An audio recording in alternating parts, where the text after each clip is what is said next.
नमस्कार साथियों, निर्माण क्लास अयोध्या में आपका हार्दिक स्वागत है। वर्ल्ड ज्योग्राफी के अगले क्रम में हम लोगों ने कल से वायुमंडल के बारे में, एटमॉस्फेयर के बारे में पढ़ना शुरू किया है। वायुमंडल का कंपोजिशन हमने पढ़ लिया, गैसें कौन कौन सी प्रमुख हैं और किस तरीके से उनका वितरण है। आज अगला जो टॉपिक है वायुमंडल से रिलेटेड वो है आपका स्तरीकरण, स्ट्रेटिफिकेशन या लेयर्स। ठीक है, परतों के बारे में आज पढ़ना है। लेयर्स, परतों के बारे में आज पढ़ना है। तो अब बात आई, कुछ छोटी सिंपल बातें हैं। ठीक है, हम वायुमंडल में ऊपर चल रहे हैं, हमारे हिसाब से तो जो वायु यहाँ है, ऊपर गए वहाँ पर भी वही है और ऊपर गए वहाँ पर भी वही है, लेकिन ऐसा रियलिटी में नहीं है। वायु हमें एक जैसी दिख रही है, कुछ हमें किताब के पन्नों की तरह पेजेज नहीं दिख रहे हैं, परतें नहीं दिख रही हैं, मतलब ऐसा नहीं है। चाहे वो वायुमंडल हो या जलमंडल हो, हमेशा परतों में रहता है। अब बातें आई, परतों का निर्धारण किस आधार पे होता है, कैसे पता चले परतें हैं या नहीं हैं।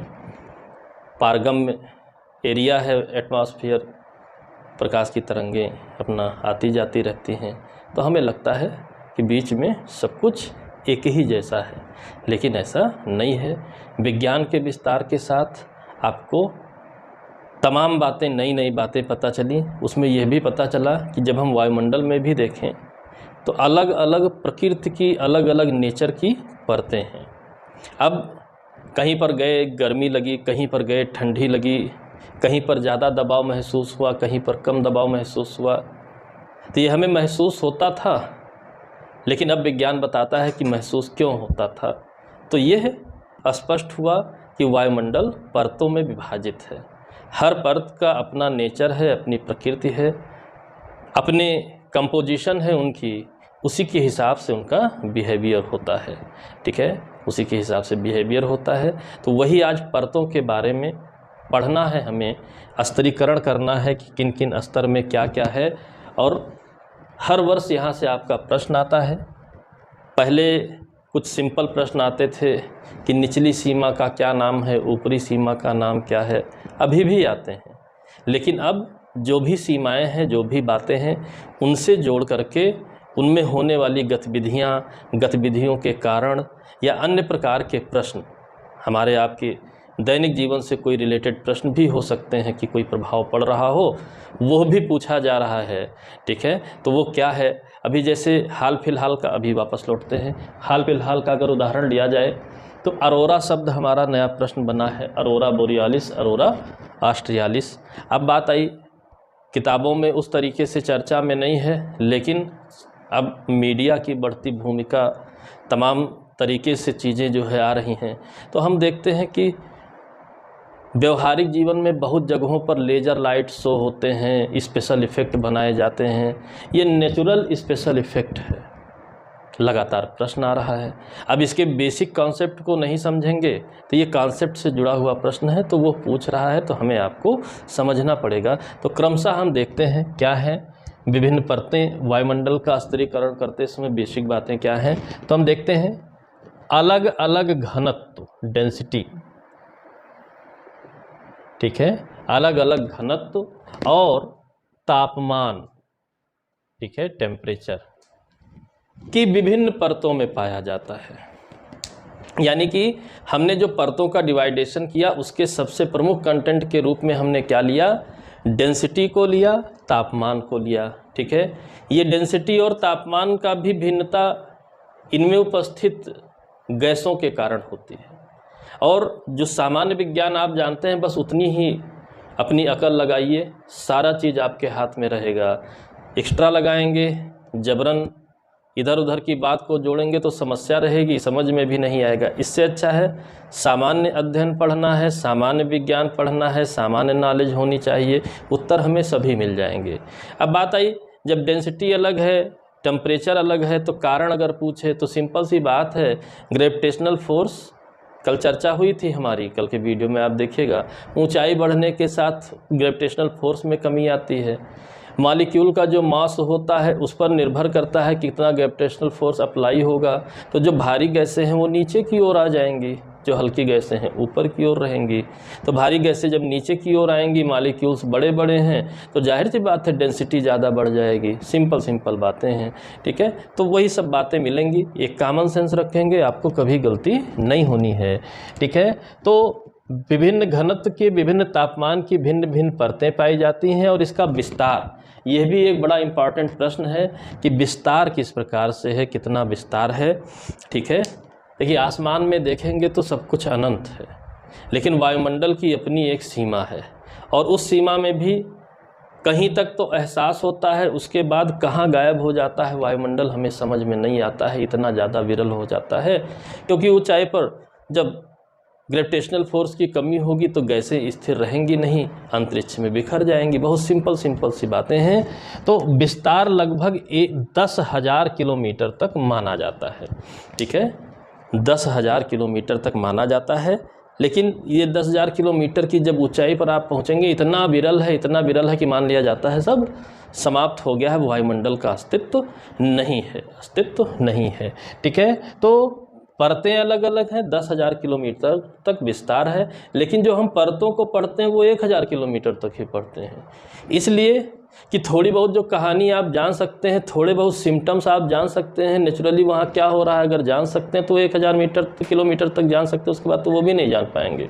इसलिए सामान्य रूप से हमारा अध्ययन 1,000 किलोमीटर तक रहता है, लेकिन विस्तार 10,000 किलोमीटर तक है। उसके बाद भी है लेकिन नगण्य मान लिया जाता है, ये भी प्रश्न आपका आया हुआ है, ठीक है। अब बात आई कौन कौन सी परतों में विभक्त है। तो पहली परत है, यानी हम नीचे से जब ऊपर की ओर चलेंगे, ठीक है, मान लीजिए अर्थ सरफेस है, ठीक है, यह सरफेस है अर्थ का। तो यहाँ से जब ऊपर की ओर चलेंगे उसी क्रम में हमें पढ़ना है। पढ़ाई हमारी ये हो सकती है, लेकिन प्रश्न ऊपर से नीचे के क्रम में भी पूछा जाता है, ये बात आपको ध्यान रखना है।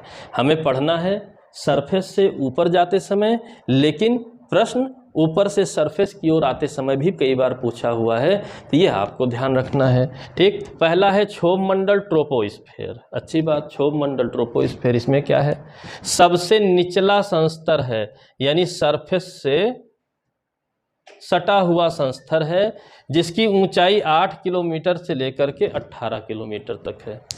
पहले ही कॉन्सेप्ट आ गया, यानी कि जो हमारी पहली परत है क्षोभ मंडल, इसकी जो ऊपरी सीमा है वो सीधी नहीं है कि पृथ्वी के सरफेस के पैरेलल हो, बल्कि पैरेलल होने की जगह 8 किलोमीटर से 18 किलोमीटर तक में विस्तारित है, ठीक है। अब बात आई कॉमन एरिया कौन सा है 8 किलोमीटर का, कॉमन एरिया कौन सा है 18 किलोमीटर का।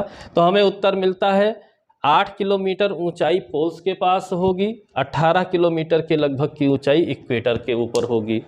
अब बात आई क्यों, देखिए हर एक स्टेप पर क्यों लग जाता है, ज्योग्राफी भी आपका विज्ञान ही है। तो आप जानते हैं अगर जी की वैल्यू पूछा जाए, ठीक है, जी ग्रेविटेशनल फोर्स की वैल्यू, तो यहाँ पर इधर कम होती है और इधर की ओर ज़्यादा होती है, यानी पोल्स पर जी की वैल्यू ज़्यादा होती है, पोल्स पर पृथ्वी चपटी है। देखिए एक नहीं बहुत से फैक्ट हैं, कुछ भी लिखकर पूछ सकता है। पोल्स पर पृथ्वी चपटी है, जी की वैल्यू ज़्यादा है। अब जी की वैल्यू ज़्यादा होगी तो वो परत गैसों को खींच के ज़्यादा करीब अपने पास खींच लेगी।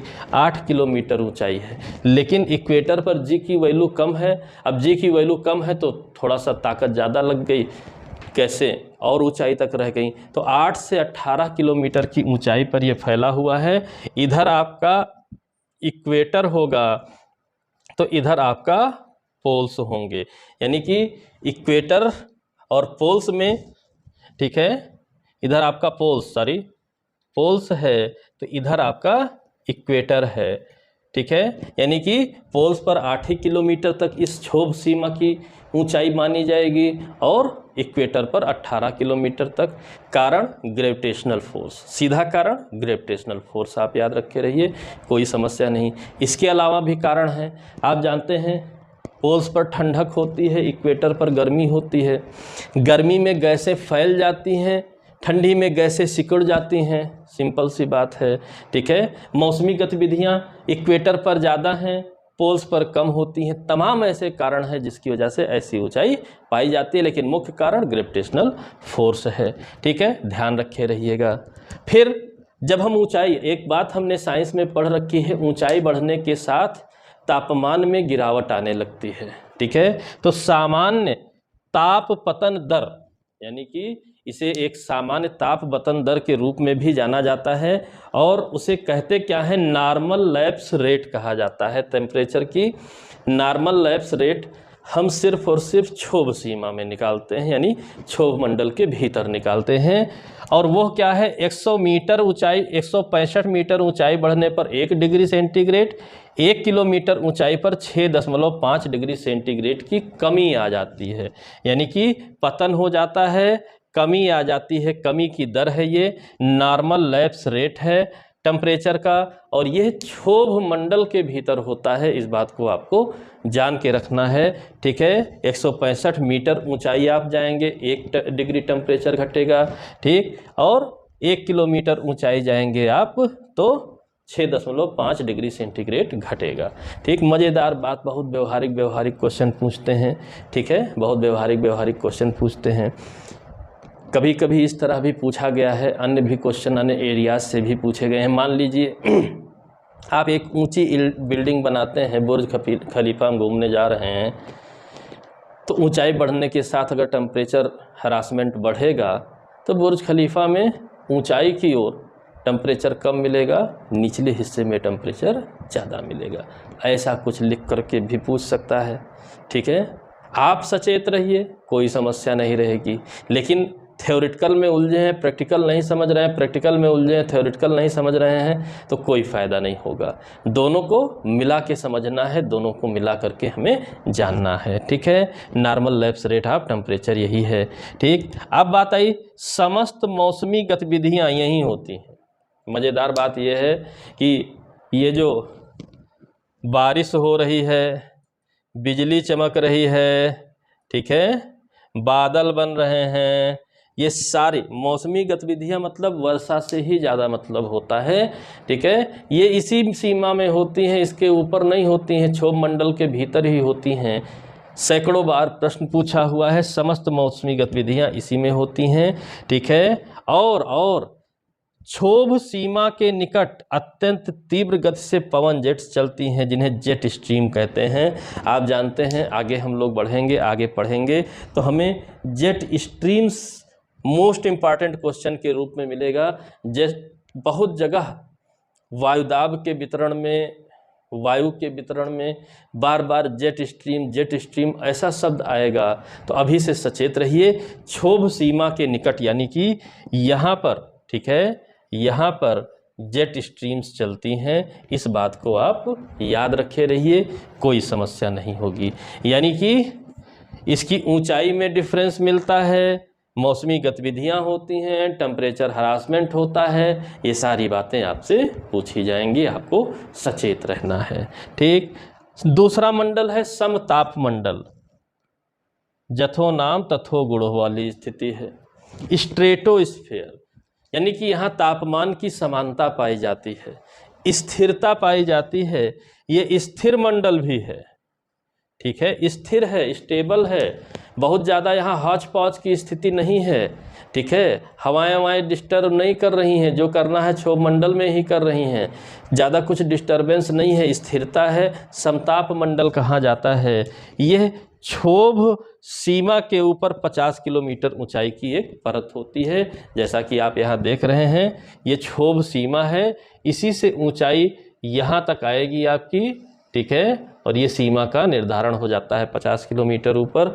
ये बात आपको जानना है, यानी कि क्षोभ मंडल की सीमा तो तिरछी थी, लेकिन इसकी बिल्कुल सीधी सीधी है, पृथ्वी की सतह के पैरेलल है, इस बात को आपको जानना चाहिए, अंडरस्टूड है। यहाँ तापमान स्थिर होता है, परंतु, लीजिए परंतु भी लग गया, तापमान स्थिर है, ज़्यादा कोई गतिविधियाँ नहीं हो रही हैं, लेकिन परंतु भी है। अब परंतु क्या है, ये सैकड़ों बार आया हुआ प्रश्न है। इंडिविजुअल भी आता है, यहाँ से जोड़ करके भी आता है, दोनों तरीके से आता है। 20 किलोमीटर ऊंचाई बढ़ने पर, यानी जब हम क्षोभ सीमा से 20 किलोमीटर ऊपर पहुँचेंगे तो अचानक अत्यंत तीव्र वृद्धि हो जाती है तापमान में, ताप में अत्यंत तीव्र वृद्धि हो जाती है। यानी कि अभी तो आपने कहा कि समताप मंडल, तापमान वापमान सब समान रूप से पाया जाता है, ज़्यादा गतिविधियां नहीं हैं, लेकिन अचानक 20 किलोमीटर ऊंचाई बढ़ने के बाद तेज़ी से तापमान बढ़ जाता है। वैज्ञानिकों का दिमाग ठनका कि भाई यहाँ तो सब कुछ समताप था, यहाँ क्यों अचानक टेम्परेचर बढ़ गया। तो बहुचर्चित एक शब्द है आपका ओजोन परत, ठीक है, O3, ओजोन परत आप जानते हैं, वहीं पर ओजोन परत पाई जाती है, ठीक है। यानी समताप मंडल के निचले हिस्से में ओजोन परत पाई जाती है, जो छतरी का काम करती है, अम्ब्रेला का काम करती है। किसके लिए छतरी बनती है? जो सूर्य की पराबैंगनी किरणें आती हैं उसे अवशोषित कर लेती है, जिसकी वजह से हम लोग जीवित हैं, सुरक्षित हैं, स्वस्थ हैं। अन्यथा इन पराबैंगनी किरणों के प्रभाव में कैंसर और तमाम ऐसे रोग हो जाते कि हमारे यहाँ इस पृथ्वी पर जीवन ही संभव ना होता।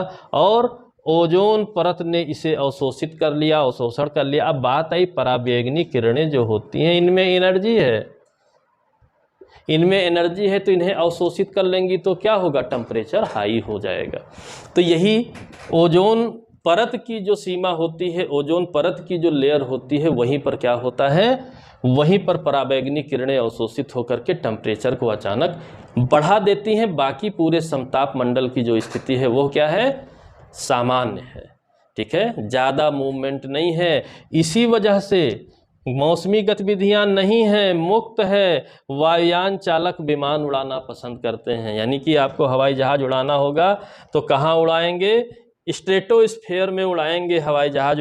यानी कि अगर एरोप्लेन से आपने यात्रा की है, हवाई जहाज़ उड़ा, थोड़ा हिलता डुलता जाता है क्षोभ सीमा में, जैसे ही वो समताप मंडल में पहुंच जाता है, हाँ, अब आराम से आप चलिए, कोई खतरे की बात नहीं रह गई है।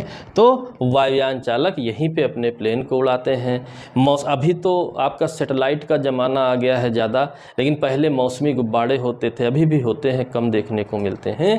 तो ये भी गुब्बारों का लिंक ज़मीन पर होता था, उनका जो रिसीविंग सेंटर होता था वहाँ, तो उनको छोड़ा जाता था, तो उनको जाकर के स्थिर रखा जाता था। कहाँ पर? समताप मंडल में ही स्थिर रखा जाता था। यहीं से ऊपर से ही देख देख के बताते थे मौसम विभाग वाले कि भाई क्या होने वाला है क्या नहीं, क्योंकि स्थिर नहीं रहेगा तो फिर वो सही सूचना नहीं दे पाएगा। तो गुब्बारे भी वहीं रहते थे। तो जेटयान वाला सैकड़ों बार पूछा है, आप याद रखे रहिएगा। तीसरा मंडल है आपका मध्य मंडल, मेसोस्फीयर, यानी कि 5 परतें हैं आपकी, 2 नीचे हैं, 2 ऊपर हैं, बीच वाला मेसोस्फीयर है। अब मेसोस्फीयर की क्या खासियत है? 50 से 80 किलोमीटर के मध्य है। तापमान में अचानक गिरावट आ जाती है। अब बात आई तापमान में क्यों गिरावट आ गई? तापमान में इसलिए गिरावट आ गई कि जो भी कुछ था वो तो अवशोषित हुआ आकर के ओजोन परत द्वारा, जो कि समताप मंडल में है। यहाँ तो कुछ ऐसी बात ही नहीं है, कुछ अवशोषण हो ही नहीं रहा है, प्रकाश की किरणें आर पार हो रही हैं, डिस्टर्बेंस नहीं हो रहा है। जब डिस्टर्बेंस नहीं होगा तो वहाँ पर तापमान, सूर्य की किरणों का तापमान एब्जॉर्ब नहीं होगा, एब्जॉर्ब नहीं होगा तो ठंडी यानी कि गिरावट आ गई। और 80 किलोमीटर के निकट न्यूनतम तापमान 100 डिग्री सेंटीग्रेड, जिसे मेसोपास कहा जाता है, मेसोस्फीयर में पाया जाएगा। ये जो -100 डिग्री सेंटीग्रेड है आपका, ठीक है, ये इस वायुमंडल एटमॉस्फेयर का न्यूनतम तापमान होता है। तो आपसे इस तरीके से भी प्रश्न पूछ सकता है कि वायुमंडल का जो न्यूनतम तापमान है कहाँ पाया जाता है? मेसोस्फीयर में पाया जाता है, 80 किलोमीटर के लगभग पाया जाता है, ठीक है। और कितना टेम्परेचर है? -100 डिग्री सेंटीग्रेड, जो कि वायुमंडल का न्यूनतम टेम्परेचर होता है, वो होता है, ठीक। सिंपल सी बात, मध्य मंडल में एक क्वेश्चन, न्यूनतम तापमान, ठीक है, मेसोपास के रूप में आप जाने रहिए। अगला है आयन मंडल, आयनोस्फीयर, नाम से ये भी पता चल रहा है, ठीक है, नाम से ये भी पता चल रहा है, ठीक, याद करने में समस्या नहीं है। ट्रोपो, तो ट्रोपोलॉजी यहीं हो रही है सब कुछ गतिविधियाँ, ठीक है। समताप, स्ट्रेटो, सब कुछ स्थिर है। मध्य का है, दो ऊपर दो नीचे, मेसो, ठीक है। और यहाँ पर आयनीकृत गैसें पाई जा रही हैं, पार्टिकल्स पाए जा रहे हैं, तो आयन मंडल नाम है, याद करने में भी तो समस्या नहीं है, ठीक है। आयन मंडल 80 से 640 किलोमीटर ऊंचाई तक है। तापमान में पुनः वृद्धि हो जाती है। देखिए यहाँ पर वृद्धि हुई थी तो कारण था क्या, ओजोन परत। अब अगर आपके आयन मंडल में वृद्धि हो रही है तो क्यों, विद्युत आवेशित कण यहाँ पर है, रेडियो तरंगों का परावर्तन होता है। यानी कि जो तमाम आपके स्पेक्ट्रम्स आ रहे हैं अंतरिक्ष से, बहुत कुछ आ रहा है, रेडियो किरणें आ रही हैं, सब यहीं पर अपनी सारी गतिविधि संचालित कर रही हैं, यहीं पर उन्हें डिस्टरबेंस हो रहा है। आयनीकृत पार्टिकल हैं, यानी कि बैलेंसी वाले पार्टिकल हैं, क्रिया करने के लिए उत्तेजित हैं, तो जाहिर सी बात है जब क्रिया प्रतिक्रिया होगी तो हीट बढ़ेगा ही बढ़ेगा। तो यहाँ पर पुनः तापमान में वृद्धि हो जाती है इन्हीं विद्युत आवेशित कणों के कारण और रेडियो तरंगों के परावर्तन के कारण यहाँ पर। तो यही स्पेक्ट्रम को डिस्टर्ब नहीं करती, यहाँ से डिस्टरबेंस जो है सब मैनेज होता है। तो तमाम चीज़ें आपको जब टेक्नोलॉजी पढ़ेंगे तो टेक्नोलॉजी में भी चर्चा आती है आपके आयनोस्फीयर की, ठीक है, कि जो सैटेलाइट स्पेक्ट्रम्स हैं और तमाम चीज़ें, दूर संचार व्यवस्था जो है उसमें कहाँ लाभ मिलता है, किसका लाभ लिया जाता है, कौन सी गड़बड़ी होती है, सबकी चर्चा होती है, लेकिन वो टेक्नोलॉजी वाले पोर्शन में होती है, तो उसे ध्यान रखना है, ठीक। आयन मंडल, आयनोस्फीयर, ठीक है। यहाँ पर कई परतें पाई जाती हैं, DEFG लेयर्स के रूप में पाई जाती हैं। DEFG लेयर्स आपको नहीं पढ़ना है, ठीक, लेकिन एक बात को पढ़ना है, ई लेयर में कुछ हो रहा है, लेकिन ई लेयर नाम से भी नहीं पूछेगा, पूछेगा आपको आयनोस्फीयर के नाम से क्या हो रहा है। यही मैंने बताया कि एक रेगुलर क्वेश्चन आ रहा है, अरोरा बोरियालिस, अरोरा ऑस्ट्रियालिस, ठीक है। अब बोरियालिस नाम का द्वीप है नॉर्थ में, नॉर्थ पोल के पास, और ऑस्ट्रेलिया आपका साउथ में है, साउथ पोल के पास, ये बात आप जानते हैं, ठीक है। तो ये नेचुरल लाइटनिंग है, कलरफुल लाइटनिंग होती है। जब आप ध्रुवों के पास जाएंगे तो आप वहां पर देखेंगे कि आसमान में कई प्रकार की लाइटें, लाल, नीली, पीली, हरी, जगमग करती हैं, तमाम स्पेक्ट्रम जैसे दिखाई देते हैं। आप गूगल बाबा पर डालिएगा अरोरा शब्द तो आपको एक से एक स्पेशल इफेक्ट वाली लाइट्स दिखाई देंगी। नेचुरली, डीजे नहीं बजेगा, नेचुरली। अब नेचुरली है तो फिर जाहिर सी बात है लगातार प्रश्न भी आ रहा है, तो नॉर्थ पोल पर उसी नेचुरल लाइटनिंग को, ठीक है, यानी कि आप इसे कह सकते हैं अरोरा को क्या कह सकते हैं, नेचुरल लाइटनिंग, ठीक है। अरोरा नेचुरल लाइटनिंग है। तो ये लाइटनिंग जो हो रही है नेचुरल, नॉर्थ पोल पर अरोरा बोरियालिस कहा जाता है, साउथ पोल पर अरोरा ऑस्ट्रियालिस कहा जाता है। लगातार प्रश्न आ रहा है, गलती से भी गलत नहीं होगा आपका। क्यों आयन मंडल में कई आवेशित कण पाए जाते हैं कई प्रकार के, तो उनसे जब क्रिया प्रतिक्रिया होगी और वो भी एनर्जी और लाइट वाली रेज की क्रिया प्रतिक्रिया होगी तो जाहिर सी बात है लाइटनिंग होने की पूरी संभावना है। तो यहीं पर अरोरा होता है, इस बात को आपको ध्यान रखना है ताकि कोई समस्या ना होने पाए, ठीक है। अगला अंतिम परत है आपकी पांचवी, बाह्य मंडल, एक्सोस्फीयर, यानी कि ये भी नाम रखने में, याद करने में आपको समस्या नहीं है।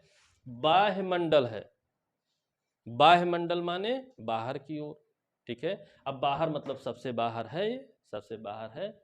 640 से 1000 किलोमीटर की सबसे ऊंची परत है, हाइड्रोजन हीलियम की अधिकता है, कोई समस्या नहीं। हाइड्रोजन हीलियम क्या है, सबसे हल्की गैसों में आती हैं, तो हल्की हैं तो पृथ्वी के पास कम रहेंगी, ऊपर की ओर ज़्यादा रहेंगी, क्योंकि इन पर हल्का होने का मतलब ग्रेविटेशनल, इनका मास कम है, ग्रेविटेशनल फोर्स कम अप्लाई होता है, तो ये वहाँ मिलती हैं, हाइड्रोजन हीलियम की परतें मिलती हैं। साथ ही साथ कुछ भारी गैसें भी N2O2 H2 He आदि की अलग अलग परतें भी पाई जाती हैं, यानी कि बाह्यमंडल भी लेयर्स में विभाजित है।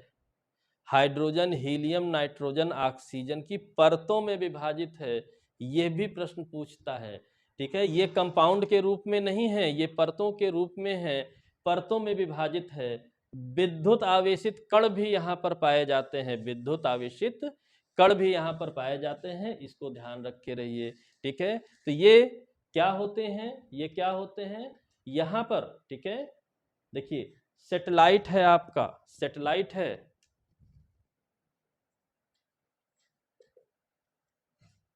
ठीक है, ये सैटेलाइट्स यहीं पर सेट होते हैं, जो पोलर वाले आपके सैटेलाइट होते हैं वो यहीं पर सेट होते हैं। पोलर सैटेलाइट्स यहाँ मिलेंगी। ठीक है, जियो सैटेलाइट्स होती हैं। पोलर तो जियो तो बहुत ऊंचाई पर होती हैं, 36,000 किलोमीटर ऊंची होती हैं, लेकिन पोलर सैटेलाइट्स 800 किलोमीटर के आसपास ही होती हैं। पोलर सैटेलाइट्स यहीं पर सेट रहती हैं, यहीं से सब आपको दूरसंचार और तमाम चीज़ें जो है सूचनाएं मिलती हैं, मौसम की सूचनाएं आजकल मिलती हैं। तो इस बात को आपको याद रखना है। ठीक, ये आपकी 5 परतें हुई।